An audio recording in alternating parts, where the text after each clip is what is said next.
레위기 19장 1절에서 2절 말씀, 성경을 찰스수면 성령을 가슴 높이로 들고 허리를 꼿꼿하게 세워서 함께 1절과 2절을 봉독하겠습니다. 여호와께서 모세에게 이르시되 너는 이스라엘 자손의 온 회중에게 말하여 이르라. 너희는 거룩하라. 이는 나 여호와 너희 하나님이 거룩함이니라.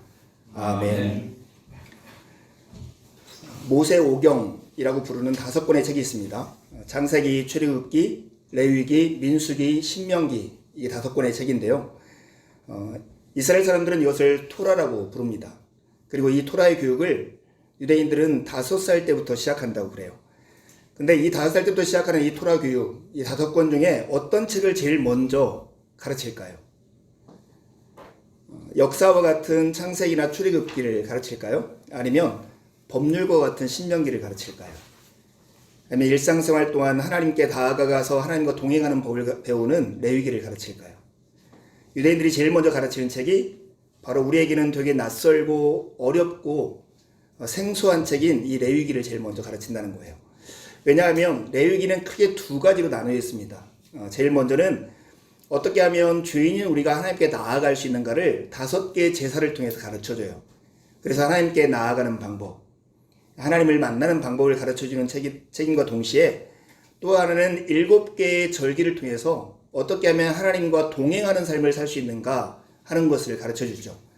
그래서 5개의 제사와 7가지 절기가 이 레위기에 포함되어 있고, 이 하나님께 나아가고 하나님과 동행하는 삶의 핵심 주제를 한마디로 하면 거룩이라고 말할 수 있습니다. 오늘 레위기 19장 2절에 있는 말씀, 이 말씀 우리가 익숙해 아는 말씀이기도 하고 특별히 이웃들에게 어떻게 대해야 할 것인가의 삶의 태도를 가르치면서 하나님께서 하신 말씀이기도 해요. 한마디로 하면 너희는 거룩하라 하신 말씀이에요. 왜냐하면 나 너희 하나님 여호와가 거룩하기 때문이다 하는 것이 오늘 말씀입니다. 오늘 이 말씀을 통해서 우리가 기억해야 할 게 누가 누구에게 이 말씀을 주고 있는가, 너희는 거룩하라 하는 명령을 누가 누구에게 주고 있는가에 주목해야 합니다. 이것은 나 여호와 너희 하나님이 이스라엘의 온 회중에게 주는 말씀이 오늘 이 말씀, 이 명령인 거예요. 기본적으로 생뚱맞게 길거리를 지나가는 사람한테 너 거룩해 이렇게 말씀하는 게 아니라 하나님과 언약 관계를 맺어서 우리의 하나님이 당신이시고 우리는 당신의 백성입니다 고백하는 이스라엘 백성들에게 주신 이 명령이 너희는 거룩하라 한 명령이에요. 그리고 이 명령을 받는 사람이 누구냐면 하나도 예외 없이 온 이스라엘 회중이 이 명령을 받고 있다는 것입니다. 너희는 거룩하라, 이는 하나님이 이스라엘 온 회중에게, 바로 당신의 백성에게 하신 명령, 이것에 우리는 주목해야 합니다. 이 명령의 맥락이 무엇일까요? 당연히 이 언약관계가 잘 유지되려면 무엇이 필요한가를 가르치기 위해서 이 명령을 주시는 거예요. 하나님이 430년 동안이나 이집트에서 종살이하던 이스라엘 백성들을 큰 권능과 능력으로 기적적으로 구출하셨어요. 그리고 그들을 시내산이라고 하는 산으로 데려가셔서 하나님과 이스라엘 백성들의 일종의 결혼식, 언약식을 맺는 거예요. 내가 너희들을 독수리가 자기 새끼를 어깨에 등에 메고 옮겨오는 것처럼 내가 너희를 여기까지 데려왔다. 너희들이 내 말을 지키고 순종하면 나는 너희의 하나님이 되고 너희는 내 백성이 될 것이라는 하나님의 프로포즈가 있어요. 그래 이스라엘 온 백성들이 예 하나님 우리가 그렇게 하겠습니다. 이렇게 결혼 서약을 하고 언약식을 맺을 때 어떻게 하냐면 송아지를 잡아 피를 받아서 반절은 하나님을 상징하는 제단에 뿌리고 반절은 이 피를 받아서 이스라엘 백성들에게 뿌리는 거예요. 그렇게 함으로써 피로써 맺는 약속, 나는 너희의 하나님이 되고 너희는 내 백성이 될 것이라는 언약을 맺고 살아가면서 하나님께서 이 언약 관계 안에서 어떻게 살 것인가, 어떻게 하면 이 관계가 잘 유지되고 이 관계가 가장 복되게 지속될 것인가 하는 구체적인 내용으로 주신 것이 율법인 것입니다. 여러분, 이런 맥락에서 율법을 이해할 때만이 우리가 하나님의 율법의 진정한 의미를 이해할 수가 있는 것이죠. 그래서 신명기 10장 13절에 보면 하나님께서 모세를 통해 이렇게 말씀하세요. 당신들이 행복하게 살도록 내가 오늘 당신들에게 명하신 주 당신들의 하나님의 명령과 규례를 지키는 일이 아니겠습니까? 하나님이 주신 율법, 명령과 규례가 뭐냐면 이스라엘 백성들이 행복하게 살도록 하여서 그들에게 주신 명령이라는 거예요. 우리 보통 율법하면 우리의 자유를 속박하고 억압하고 우리를 제대로 살지 못하게 하는 무엇인가 우리의 삶의 방해꾼처럼 생각하는 우리의 상식들을 깨뜨리는 말씀이 이거예요. 율법은 우리의 행복을 위해서 하나님께서 주신 것이라 하는 사실입니다. 사랑하는 여러분, 우리가 행복하게 살 수 있도록 하나님께서 주신 명령이 바로 율법입니다. 오늘 너희는 거룩하라 하신 주님의 말씀 역시 이 큰 틀에서 예외가 아닌 거예요. 그러니 여러분 가운데서 정말 행복하게 살고 싶다면 하나님의 지혜와 하나님의 뜻대로 여러분에게 권하는데 하나님이 거룩하신 것처럼 여러분도 거룩하게 사십시오. 이것이 가장 큰 지혜이고 가장 빠른 길이라는 것을 잊어서는 안 됩니다. 여러분이 살아가다 보면 사람들의 마음에 대해서 우리가 이해한다고 하지만 이해하지 못할 때가 많아요. 특히 요즘같이 공감이라고 하는 키워드가 이 사회에 전반적으로 법처럼 유도되고 있어서 공감하지 못하는 사람은 죄인처럼 여겨지는 사회에, 하지만 여러분 조금만 생각해보면 내가 누구의 마음을 공감할 수 있을까? 이렇게 질문해보면 쉽지 않은 거예요. 왜냐하면 우리는 누군가의 마음을 알 수가 없어요. 우리가 누군가의 행동과 말과 그의 표정과 그의 목소리를 들으면서 저 사람은 지금 저 마음을 가지고 있구나 라고 스스로 짐작하지만 그 마음이 틀렸다는 것을 안 것이 여러분 한두 번이 아니죠. 저도 그래요. 그럴 거라고 생각했던 마음들을 우리가 알아채지 못해서 오해해서 생긴 일들이 참 많더라고요.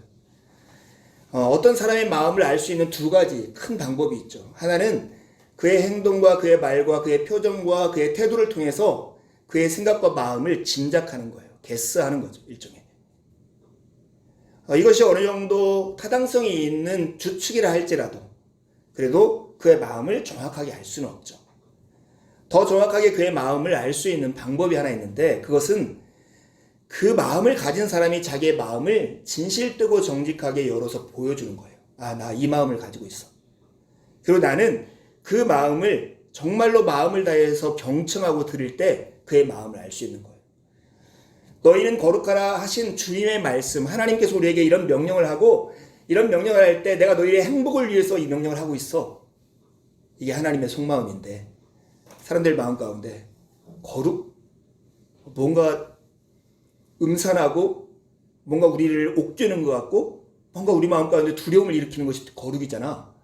이렇게 게스하고 짐작하고 하나님, 거룩하신 하나님은 좀 더 거리를 둬야 돼.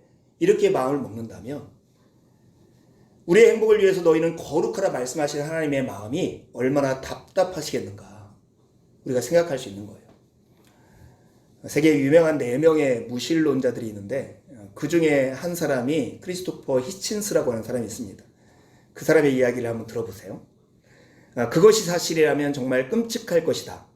만약 영원히 그리고 완전히 24시간 내내 감시하는 신성한 감시자이자 당신이 일거수일투족을 감시하는 존재가 있었다면 당신의 시간이란 전혀 없을 것이다.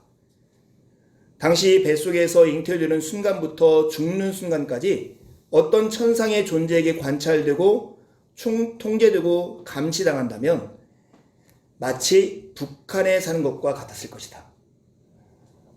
좀 기분 나빴어요. 왜 북한을 예를 드나. 구소련 이렇게 들 건데. 이 사람이 북한에서 감시당하는 삶이 그 신이 있거나 신에게 감시당하고 있는 그 모습으로 통제하는 거예요. 그래서 이 사람의 결론은 뭐냐면 신은 없다는 거예요. 그리고 신이 있다 할지라도 그 신은 나쁜 신이라고 하는 거예요. 이 사람 말이 이 사람의 전제가 옳다면 이 사람의 결론도 옳을 거예요. 만약에 하나님이 이런 감시자이고 이런 감독자라면 이런 지배자라면 스탈린과 같은 유형, 김정은과 같은 유형의 신이라고 하면 나도 그런 하나님을 미워할 것 같아요. 어떻게 그런 하나님을 믿고 그런 하나님이 있기를 바라고 있다 할지라도 그런 하나님을 사랑하며 경외하며 지낼 수 있겠냐. 히친스식의 생각을 가지고 하나님을 거절하고 거부하는 것이 우리 시대에 참 많아요. 근데 정말로 하나님이 성경이 우리에게 가르쳐 주시고 하나님이 당신의 속마음을 나타내 보여주신 이 성경을 통해서 당신의 속마음을 가르쳐 주신 하나님의 마음이 그와 같은가? 이렇게 질문하면 우리는 확실하고 담대하게 말할 수 있어요? 아니요. 아니에요. 하나님은 우리를 감시하고 감독하는 스탈린과 같은 존재가 아니라 한없이 따뜻하고 친절한 사랑의 아버지시라고 성경이 우리에게 증언하고 오늘 우리가 예배하면서 그걸 경험하고 있지 않느냐는 거예요. 우리 주변에 많은 사람들이 하나님을 믿지 않는다고 할 때 그들이 하나님을 믿지 않는다고 말을 하는 그 하나님이 누군가를 여러분 잘 살펴보세요. 나는 하나님이 없다고 생각해, 하나님을 싫어해 라고 말을 할 때 그들이 말하는 하나님, 그 하나님은 성경이 말하는 하나님이 아니라 그들의 경험과 그들의 상상력과 하나님을 믿는다는 사람들의 삶의 태도를 통해서 짐작한, 게스한 하나님이라는 거예요. 그런 하나님은 오히려 사탄에 가까운 존재이고 그런 하나님을 믿어서도 안 되고 그런 하나님을 존경해서도 안 되고 그런 하나님을 신뢰해서도 안 되는 것이죠. 우리가 믿는 하나님, 삼위일체 하나님은 삼위 안에서의 온전한 사랑이 흘러 넘쳐서 우리를 존재하게 하고 성부께서 성자를 사랑하신 것 같이 여전히 우리를 사랑으로 감싸하시는 우리의 아버지시라는 것을 잊어서는 안 됩니다. 사랑하는 여러분, 오늘부터 3주 동안 아시나요? 라고 하는 시리즈를 하려고 그래요. 정말 우리가 믿고 있는 하나님 분명하고 명확하게 이해해야만 우리가 하나님에 대한 올바른 감정도 하나님에 대한 올바른 태도도 살아갈 수 있기 때문에 그래요.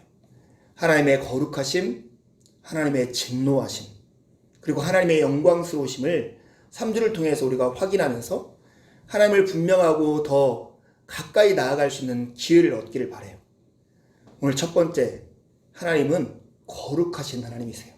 거룩하신 분이세요. 여러분, 이건 지금부터 한 몇 분 동안은 공부예요. 여러분, 성경을 읽으려면 성경 안에 있는 용어들의 개념을 이해해야 하는데 여러분, 특별히 레위기나 구약성경 읽을 때 이 개념이 정말로 필요합니다. 주변에 실려있지만 거룩이라는 개념을 명확히 알려면 거룩의 반대말을 알아야 돼요. 거룩의 반대말은 세속적인, 세상에 속한 이란 뜻이에요. 거룩하다는 것은 하나님께서 하나님과 하나님에 속한 곳으로 구별되어서 분리해서 당신에 속해서 일을 하도록 만든 그 영역을 거룩이라고 해요. 하나님이 당연히 거룩하시고 하나님을 섬기는 사람이 거룩하고 하나님을 예배하는 장소가 거룩하고 하나님을 예배하기 위해서 사용되는 물건들이 거룩한 거예요. 그러면 세속적인 것, 세상에 속한 것은 나쁜 걸까요? 아니에요. 세속적인 것은 가치가 중립적인 거예요. 나쁘지도 않고 선하지도 않아요. 여러분, 우리가 이렇게 비유할 수 있을지 모르는데 이 마이크 하나 있다고 생각해 봐요. 이 마이크가 여기서도 쓰이고 공연장에서 쓰이고 강연장에서 쓰이고 때로는 술집에서도 쓰여요. 마이크가 죄가 있는 게 아니에요. 그냥 마이크예요. 그런데 이 마이크를 하나님이 예배를 위해서 구별해서 사용하고 있다면 이게 거룩하게 사용된다고 말할 수가 있는 것이죠. 거룩의 반대말은 세속적인 것이고 세속적인 것은 가치가 옳고 그름이 없는 거예요. 그런데 이제 세속적인 것을 또 두 갈래로 나눌 수 있어요. 하나는 정결한 것과 부정결한 거예요. 여기에서 차이가 있는 거예요. 정결한 것은 하나님께서 원래 창조에는 그 모습 그대로를 유지한 상태. 그것이 정결한 상태예요. 그러나 부정한 상태는 그 경계선을 넘어서서 왜곡되고 이지러진 일로 되어버린 것들을 부정결하다고 하는 거예요. 여러분, 우리 하나님이 창조하신 모든 세계는 사실은 선해요. 그러나 하나님이 창조하신 울타리를 넘어섰기 때문에 그것이 부정하다고 얘기하는 거예요. 구별되셨어요? 그렇다면 왜 우리가 세상 하면 왜 악하고 더러운 걸로 생각할까요? 그 이유는 세상에 속한 많은 것들이 정결한 상태를 유지하지 못하고 부정한 상태로 되어 있기 때문에 그런 것이죠. 이제 우리가 질문하려고 하는 건 이거예요. 하나님은 거룩하시다고 할 때 하나님의 거룩하심은 뭐냐 하는 거예요. 세상과 구별되는 하나님의 독특하신 그 부분이 뭐냐는 거예요. 첫 번째, 하나님의 성품적으로 보면 모든 더러운 것에서 분리된 완전하심을 가리켜서 하나님을 거룩하시다고 해요. 이 거룩이라고 하는 뜻을 위에 히브리어로 이렇게 해놨는데 히브리어의 카도시라고 하는 거룩한이라고 하는 형용사를 써놨는데요. 이 거룩하다라는 것은 자르다, 분리하다 이런 뜻을 가지고 있어요. 이 세상의 부정한 것과 완전히 분리되어서 온전한 완전한 성품을 지니신 하나님의 어떠하심을 표현하는 말이 거룩하다는 표시예요. 이 단순히 하나님께서는 아무 잘못도 없이 온전한 성품을 지니고 있어, 이 말은 사실 우리에게는 두려움이 될 수 있어요. 왜냐하면 하나님께 나아가려고 하면 나의 더러움들이 보이기 때문이죠. 그러나 하나님의 거룩하심의 두 번째 이야기, 이 맥락을 이해하면 우리가 더러움에도 불구하고 하나님께 가까이 갈 수 있는 이유가 있어요. 하나님의 거룩하심을 우리에게 계시하는 맥락은 뭐냐면 하나님의 언약관계를 온전히 지키시는 분이라는 것을 소개하려고 하는 거예요. 하나님의 거룩하심을 우리식으로 표현하면 하나님의 남다름이에요. 이 세상과 같지 않은 하나님의 특별함은 도덕적으로 온전한 성품을 가지고 있을 뿐만 아니라 하나님이 이스라엘 백성들을 구출해서 언약관계를 맺은 그 언약관계를 어떠한 상황이 온다 할지라도, 어떠한 환경에 처한다 할지라도, 그 계약 상대자가 어떠한 행동을 한다 할지라도 포기하지 않고 그 언약관계를 묻고 유지하시는 분, 그렇기 때문에 하나님은 남다르시고 하나님은 거룩하시다고 말을 하는 것입니다. 사랑하는 여러분, 당신의 소유된 백성과 이스라엘과 맺은 언약관계의 신실한 태도가 구체적으로 드러나 있는 모습이 바로 십자가예요. 아까 하나님과 이스라엘 백성들이 맺은 언약을 뭐로 맺었다고 했어요? 피로 맺은 약정이라고 했어요. 이 피를 뿌려서 약속을 하는 고대 근동의 전통은 어떤 의미를 지니고 있을까요? 이 약속을 깨뜨린 사람은 이 피로서 책임을 져야 한다 하는 의미예요. 그래서 이 언약을 깬 사람은 죽임을 당하는 것이 상례였단 말이에요. 하나님께서 이스라엘 백성들과 나는 너희의 하나님이 되고 너희는 내 백성이 될 것이라는 약속을 하시면서 피로서 약속하셨어요. 이스라엘 백성들이 이 언약을 신실하게 지켰습니까? 지키지 못했어요.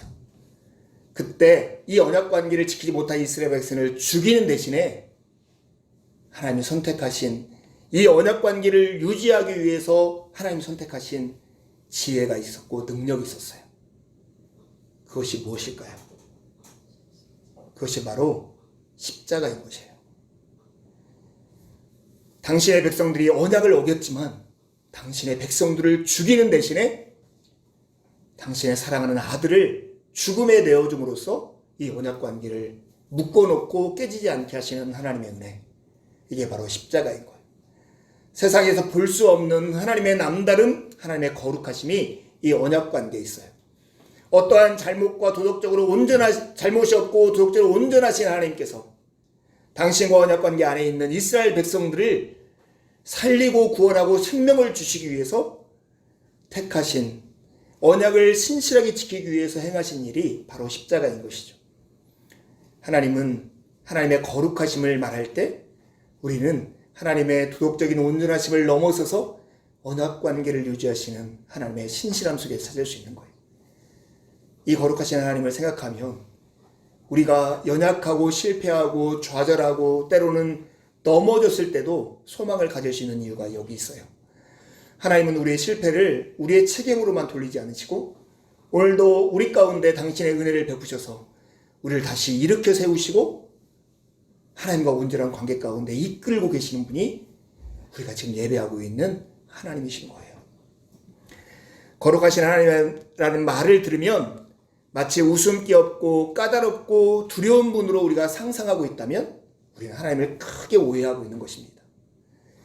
하나님의 거룩하심은 하나님의 최고의 아름다움이고 우리가 그분을 사랑하지 않을 수 없는 이유인 것입니다. 올림픽이 얼마 앞두고 있지 않잖아요.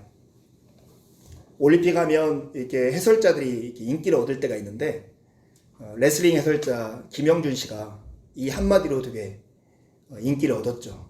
예, 빠떼루예요, 빠떼루. 예, 기억나세요?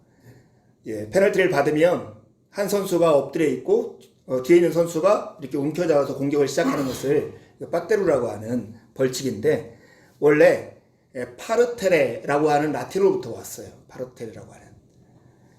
그래서 제가 이 말과 비슷한 말을 설교를 준비하면서 생각이 났어요.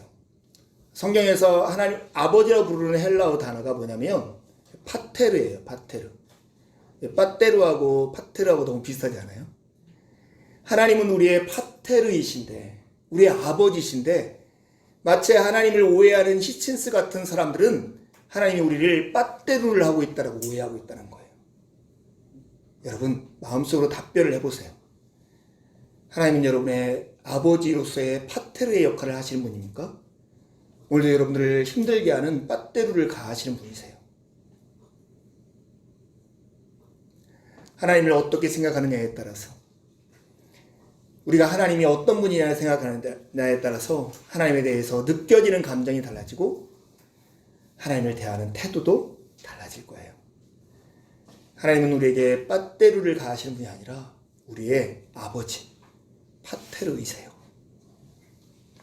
여러분, 하나님의 사랑이 이렇게 크다라고 하는 것을 우리가 확인할 수 있는 것은 하나님의 거룩하심이 드러난 현장을 보면 알 수 있어요. 하나님의 거룩하심이 드러난 현장. 하나님의 거룩하심이 유형적으로 우리의 눈에 보이게 가시적으로 드러난 형태를 한마디로 하면 사랑이라고 할 수 있어요. 하나님의 남다르신 사랑과 언약을 지키려고 신실하게 반응하시는 하나님의 모습, 그것이 구체적으로 우리의 눈으로 보이고 우리가 삶으로 경험할 수 있는 형태로 드러나 있는 것이 바로 사랑인 것입니다. 세상과 구별되는 하나님의 완전한 성품이자 언약이 깨지지 않도록 우리를 이렇게 붙잡고 있는 그 손이 바로 하나님의 사랑인 것입니다. 그래서 하나님의 거룩하심을 하나님의 사랑이라고 말을 해도 틀린 말이 아닌 것입니다. 삼위일체 하나님께서 독생성자 예수 그리스도를 아낌없이 사랑하신 그 사랑으로 오늘도 그리스도를 통해서 양자 삼은 우리에게 동일한 사랑을 베풀고 있다는 것을 여러분 잊어서는 안 됩니다.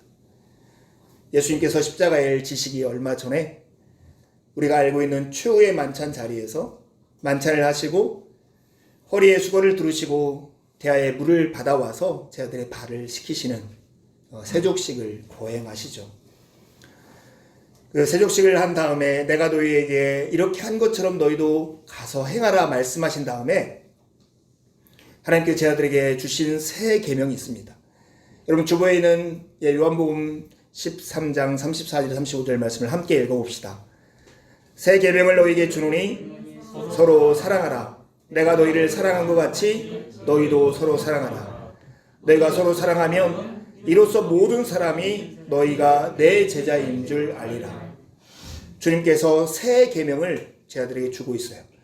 여기서 새라고 하는 뜻은 new라는 의미가 아니라 again 이렇게 말을 해야 더 옳을 거예요. 내가 너희에게 새 계명을 준다. 내가 다시 강조해서 너희들에게 계명을 준대. 서로 사랑해라. 서로 사랑해라. 내가 너희를 사랑한 것 같이 너희도 서로 사랑하라. 주님께서 말씀하십니다. 십자가를 앞둔 최후의 만찬 자리에서 백성들의 죄악으로 말미암아 깨어진 언약 관계를 다시 이어서 용접하고 있는 그 현장의 자리에서 지금 너희에게 가장 필요한 것은 누가 옳고 누가 그러다는 것을 싸움하는 것이 아니고 내가 누구보다 더 헌신했냐 누구보다 더 봉사했는가를 따지는 게 아니고 연약한 자를 돌보는 나의 사랑같이 너희도 약한 자를 품고 사랑하는 그 사랑이 필요하다고 말씀하시는 겁니다. 주님은 오늘 예배하는 우리에게도 새 계명을 주고 계십니다. 내가 너희를 사랑한 것 같이 너희가 사랑하라 이렇게 말씀합니다.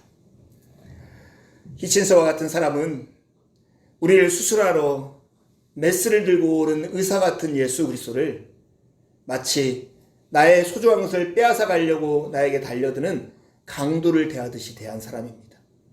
사랑하는 여러분, 예수님 우리에게 율법을 주시고 때로 우리에게 곤고한 상황과 환경을 주실 그때조차도 주님은 우리를 살리기 위해서, 주님은 우리를 구출하기 위해서, 우리를 온전히 회복하게 하기 위해서 그렇게 행동하고 계심을 우리는 놓쳐서는 안 되는 것입니다.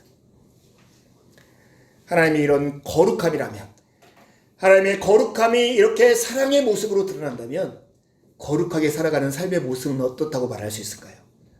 그것은 바로 서로 사랑하는 삶입니다. 내가 거룩하니 너희도 거룩할지어다 이렇게 명령하신 주님께서 내가 너희를 사랑한 것 같이 너희도 서로 사랑하라 이렇게 말씀하고 있는 것입니다. 사랑하는 여러분, 위로는 하나님을 사랑하는 것과 아래로 옆으로는 이웃을 향한 사랑이야말로 거룩하게 살아가는 삶의 중심인 것입니다. 이제 거룩하신 하나님의 넘치도록 쏟아지는 영광의 물자락, 하나님이 십자가에서 보여주신 그 사랑, 그 거룩하심의 어떠하심을 기억하며 묵상하며 상상하고 우리의 마음속에 은혜의 폭포수처럼 우리를 적시게 하셔서 예수님이 우리에게 그러셨던 것처럼 우리 또한 열정적으로 주님을 닮아가는 삶, 그것이 바로 거룩하게 살아가는 삶입니다. 여러분, 우리가 살다 보면 특히 오늘 같은 사회에서 개인이 다 블록을 만들어서 마치 혼자처럼 살아가는 이런 시대 속에서 보면 나만 힘들고 다른 사람은 다 괜찮게 사는 것 같이 보이지 않습니까? 특히 뉴스나 방송을 통해서 그럴듯한 화면들을 잘 편집해서 보여주는 화면에 익숙했던 우리는 나만 힘들고 다른 사람들은 다 잘 사는 것처럼 보일 때가 많아요. 그렇지 않아요. 모든 사람들은 자기만의 짐을 지고 있고 어쩌면 웃고 있는 그 사람들 안에 짙은 어두움이 그 안에 배어 있다고 볼 수 있어요. 이번 주 선교사님들하고 엄청난 교제를 했습니다. 계속해서 선교사님들이 와가지고 얘기를 많이 듣는 중에 제 마음을 확 잡는 한 가지 이야기가 있었어요. 필리핀으로 선교를 갔다가 정말 졸업한 다음에 처음 제가 만난 선교사님이세요. 선교사님이 정말 유쾌하고 호탕한 목소리로 저에게 그 이야기를 들려줬어요. 같이 신학교를 다녔지만 신학교 다니는 기간 동안에 한 번도 진지한 얘기를 나눠본 적이 없는 선교사님인데 이번에 와서 처음으로 진지한 얘기를 듣게 된 거예요. 강도사 인원을 받고 어떻게 부르심을 확인한 다음에 필리핀으로 가게 됐다는 거예요. 필리핀으로 갔는데 나 여기 잘못 왔나? 이런 생각을 하게 됐다는 거예요. 왜냐하면 자기는 지금 선교지에 와서 복음을 전한다고 하는데 자기 마음은 불안하고 두렵고 어떻게 해야 할지 막막하고 이러는데 거기 정말 시골 동네, 내가 어떤 곳과 갔냐 보니까 자기가 사역하는 동네는 동막골을 상상하면 비슷하다는 거예요. 그런 곳에서 사역하는데 거기 자기들 가니까 몰려드는 아이들과 어른들의 표정을 보니까 다 웃고 있는 거예요. 다 웃고 있는 거예요. 그러면서 자기 마음속에 이런 생각이 들어요. 자기는 선교하러 여기 왔는데 오히려 저 친구들에게 어떻게 삶을 살면 이렇게 웃고 살 수 있니? 너는 왜 항상 웃니? 이 짐을 받으면 해서 내가 그들에게 복음을 드려야 할 것 같은 그런 생각이 들더라는 거예요. 그래도 왔으니 돌아갈 수 없고 그래서 거기서 이제 꾸역꾸역 사역을 하면서 예배당 짓고 예배도 하면서 이렇게 지내고 있었고 특별히 이제 어려운 가정들이 있어서 아이들에게 장학금을 주면서 젊은 아이들을 이렇게 일으키는 일들을 주로 사역을 하고 있더라고요. 근데 이 선교사님이 저에게 이런 고백했어요. 목사님, 제가 4년을 사역해 봤더니 저 웃는 얼굴 뒤에 있는 이들의 근심을 볼 수 있더라고요. 이들은 웃는 게 웃는 것이 아니었어요. 4년 지나서 제 아내가 이들 어른들이든 애들이든 어깨에 딱 손을 얹고 눈을 마주치면 열의 9은 울어요. 나중에 자기가 여기서 이렇게 살아가면서 왜 이들이 그냥 이렇게 웃으면서 지내는가 이것을 나름대로 이해를 해봤대요. 이 선교사님의 고백이 이거예요.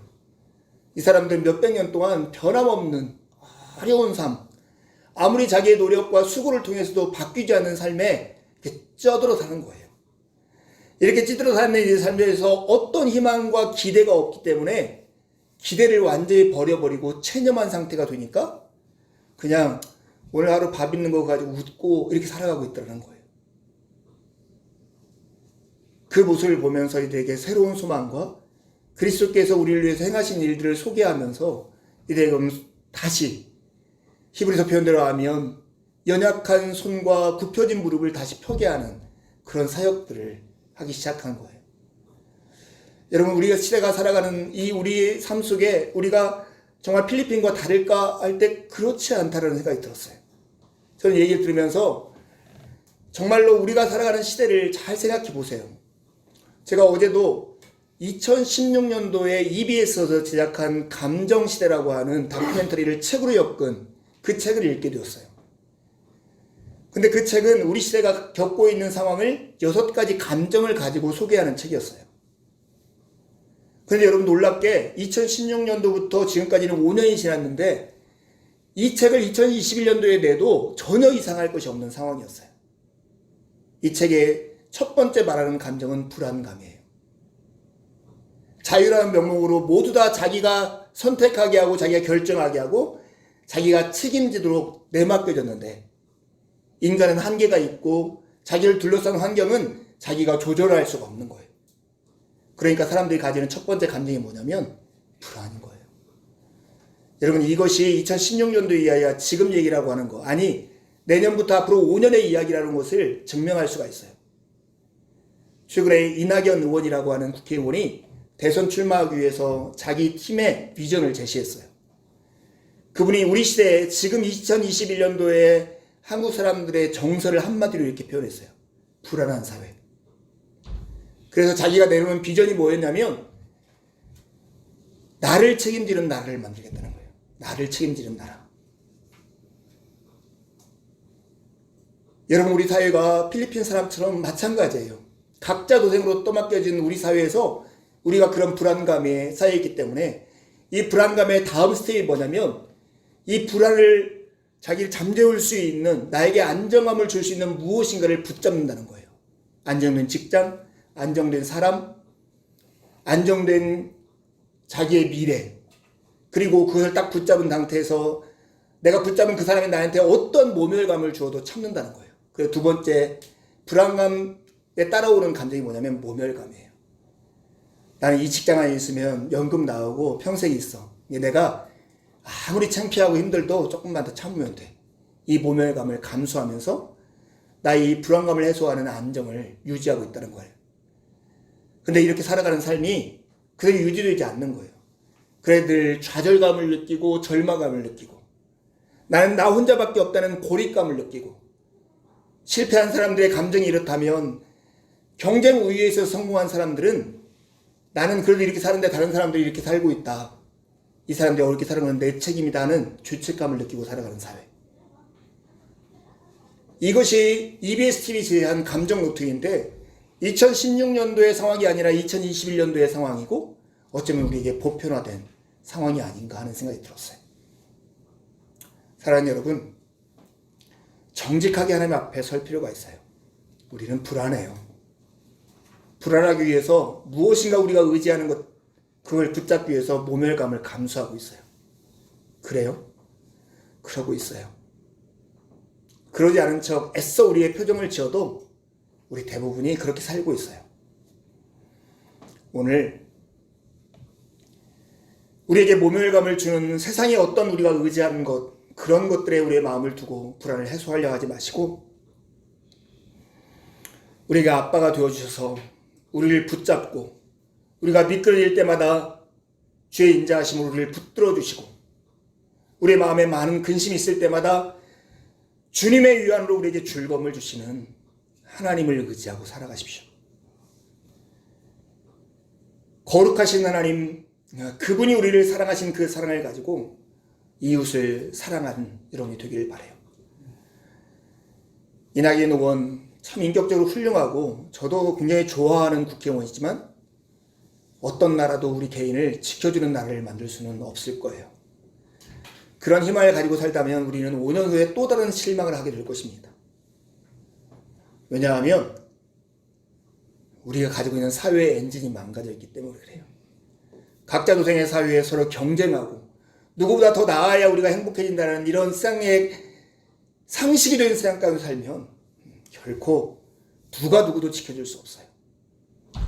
내가 바로 옆에 있는 한 사람에게 주님께서 나를 사랑하신 것처럼 사랑해야 하는 이런 관계적 의무를 우리가 지지 않는 이상 우리 세상은 결코 올바를 수 없어요. 오늘 거룩하신 하나님이 우리에게 거룩하라고 명령하신 이 명령이 여기에 있습니다. 하나님이 남다른 그 위치에 있지만 오늘 그 남다름을 우리를 지배하고 폭력을 가하는 데 사용하지 않고 연약하고 실패한 우리를 살리는 데 사용하시는 그 사랑처럼 우리에게 주신 하나님의 은사와 능력과 하나님의 선물들을 통해서 내 주변에 연약한 사람들을 손을 잡아 일으킬 수 있는 마음이 없다면 누구도 정의를 말하면 안 되고 누구도 공평을 이야기하면 안 되고 누구도 새로운 희망을 이야기할 수 없는 것입니다. 하나님이 거룩하신 것처럼 우리에게 하나님은 거룩하라고 명령합니다. 주보에 있는 이사야 57장 15절 말씀을 함께 읽어보겠습니다. 지극히 높으신 분 영원히 살아계시며 거룩한 이름을 가지신 분께서 이렇게 말씀하신다. 내가 비록 높고 거룩한 곳에 있으나 겸손한 사람과 함께 있고 잘못을 뉘우치고 회개하는 사람과도 함께 있다. 겸손한 사람과 함께 있으면서 그들에게 용기를 북돋아주고 회개하는 사람과 같이 있으면서 그들의 상한 마음을 아물게 하여 준다. 하나님의 거룩하심은 오늘도 하나님의 거룩하심을 조차 거룩하게 살고자 하는 사람들을 통해서 이 시대 가운데 역동적으로 전염되고 있다는 것을 여러분 기억하십시오. 비록 높고 거룩한 곳에 있지만 하나님은 우리와 함께 있기로 결정하신 것입니다. 하나님 존재 자체가 다른 사람, 타자를 향한 사랑이 그 존재의 중심에 있어서 당신의 사랑을 누군가 베풀지 않으면 견딜 수 없는 그 존재의 본질로 생명을 주시는 아버지가 하나님이시기 때문에 그렇습니다. 그 아버지는 지금도 겸손한 자에게 용기를 북돋아 주시고 회개하는 자에게 상한 마음을 아물게 하시는 우리의 아버지이십니다. 하나님을 하늘에 있는 스탈린처럼 북한에 있는 김정은처럼 여러분 생각한다면 하나님으로부터 우리는 도망하고 하나님을 피하려고 할 거예요. 그러나 비록 하늘 저 높은 곳에 있지만 우리와 함께 거시면서 우리에게 용기를 북돋아 주시고 우리의 상한 마음을 아물게 해주시는 우리의 아버지, 거룩하신 분이라고 생각한다면 우리는 더 힘들고 어려울수록 하나님의 품 안으로 더 안겨들지 않겠습니까? 세상은 무엇인가 더럽고 약한 사람들과 만나면 약한 사람과 더러운 것들이 나에게 전염되어서 내 삶을 망가질 거라고 생각합니다. 야, 괜찮은 애들하고 놀아. 이게 부모들의 말버릇 같은 습관 아니에요? 그러나 예수님께 이 땅에 오셔서 행동했던 그 삶을 생각해 보세요. 나병 환자들을 보며 사람들은 다 피해서 나병이 나에게 전염될까봐 두려워하는 그때에 예수님께서는 그 나병 환자에게 가까이 가셔서 그의 손을 잡으시면서 예수 그리스도 안에 있는 이 거룩하심이 오히려 이 나병 환자를 전염시켜서 그를 낫게 하셨습니다. 나인성에서 과부의 아들이 시신이 되어서 나가고 있는 그 장면에서 시체를 맞으면 부정하게 되기 때문에 다른 사람들이 다 피하고 있는 이 현장에서 주님은 그 상역 가운데 가까이 가셔서 손을 대시며 일어나라고 명령하셨어요. 죽음의 더러움이 예수 그리스도를 삼키지 못하고 예수 그리스도의 생명이 그 죽은 자를 살리는 역사를 했던 것처럼 오늘 하나님의 사람들, 거룩을 전염시키는 사람으로 우리가 부름을 받았다는 것을 여러분 잊지 마시기 바랍니다. 주님과 같은 마음을 품고 우리가 타자를 긍휼히 여기는, 그래서 타자에게 긍휼을 베풀고자 하는 이 마음이 있을 때, 그리고 그렇게 살아가는 삶의 현장 어디서나 하나님의 거룩하심은 역동적으로 전염될 것입니다. 이번 한 주 우리 몸된 교회 교우들을 통해서 하나님의 거룩하심이 이렇게 전염되는 놀라운 현장들이 일어나기를 간절히 바랍니다. 여러분, 거룩하신 하나님을 여러분 아십니까? 하나님은 감시와 감독으로 규정되는 지배자가 아닙니다. 오히려 가장 따뜻하고 자비로우신 아버지이십니다. 그 아버지께서 자녀된 우리에게 오늘 이렇게 명령을 하십니다. 너희는